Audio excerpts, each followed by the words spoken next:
அஸ்ஸலாமு அலைக்கும் வரஹ்மத்துல்லாஹி வபரகாத்துஹு. அன்பார்ந்த பெரியோர்களே, தாய்மார்களே, சகோதர சகோதரிகளே, அருமை குழந்தைகளே,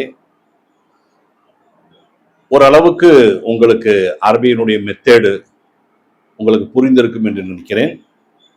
இதுல ரொம்ப கவனிக்க வேண்டிய சில இது இருக்குது. அதுதான் மெயின். அதாவது புள்ளி, அந்த புள்ளியை வச்சுதான் இது இன்ன எழுத்து, இது இன்ன எழுத்து அப்படின்னு சொல்ல முடியும். அரபியில மெயினா கவனிக்க வேண்டியது புள்ளி. புள்ளி விவரம் சொல்றோமா இல்லையா, அந்த புள்ளி விவரம். அதுக்கு அடுத்தது இன்னும் சில கவனிக்க வேண்டிய சில காரியங்களை இன்னைக்கு பார்ப்போம். பாருங்க, பா ஒரு புள்ளி கீழே இருந்தா பா, ஒரு புள்ளி மேல இருந்தா நூனு, ரெண்டு புள்ளி கீழே இருந்தா யா, ரெண்டு புள்ளி மேல இருந்தா தா. தாவுக்கு ரெண்டு புள்ளி மேல, பாவுக்கு ஒரு புள்ளி கீழே. இதை மட்டும்தான் நீங்க கவனிக்கணும். இதை கவனிச்சா எல்லாம் ஓகே. பாவுக்கு ஒரு புள்ளி கீழே, நூனுக்கு ஒரு புள்ளி மேல, யாவுக்கு ரெண்டு புள்ளி கீழே, தாவுக்கு ரெண்டு புள்ளி மேல. இதை நோட் பண்ணி வச்சுக்கணும். பின்ன அடுத்தது எப்படி அரபியினுடைய போங்கு எப்படிங்கிறது நம்ம தெரிஞ்சுக்கணும். பாருங்க, அபு, அஸ், அம், அல், அன், ஆழு, ஆழு.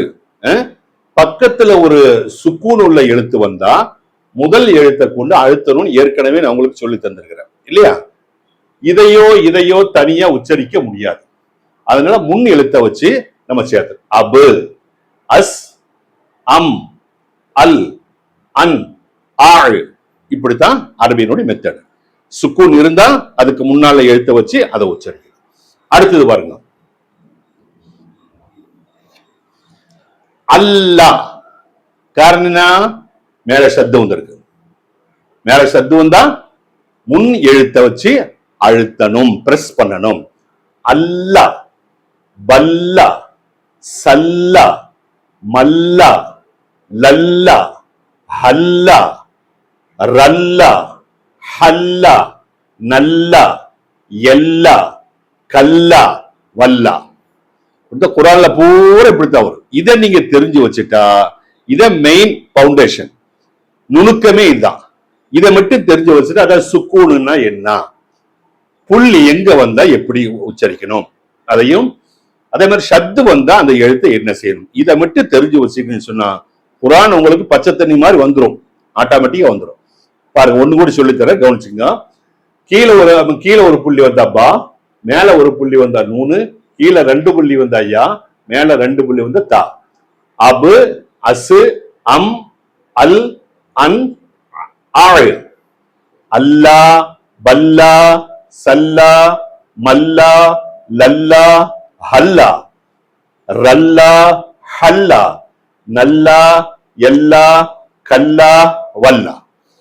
கொஞ்சம் தனியா உட்காந்து இதை கொஞ்சம் பிரெயின்ல நீங்க சேவ் பண்ணி வச்சுக்கணும். பிரெயின்ல லோடு பண்ணி வச்சுட்டீங்கன்னு சொன்னா உங்களுக்கு அரபி கிளீனா வந்துடும். அரபி குரான் ஓதுறதுக்கு மட்டும் இல்ல, நிறைய பேருக்கு அரபி தெரியணும்னு ஆசையா இருக்கு. சவுதிக்கு போகணும், துபாய்க்கு போகணும், அவங்களுக்கு இது ரொம்ப உபகாரப்படும். அது ஹிந்துவாகட்டும் முஸ்லீமாகட்டும் எல்லாருக்கும் அரபி படிக்கணுங்கிற ஆசை இருக்கு. அவங்களுக்கு எல்லாம் இது உபகாரப்படும். இன்ஷா அல்லாஹ் நாளைக்கு பார்ப்போம். அஸ்ஸலாமு அலைக்கும் வரஹ்மத்துல்லாஹ்.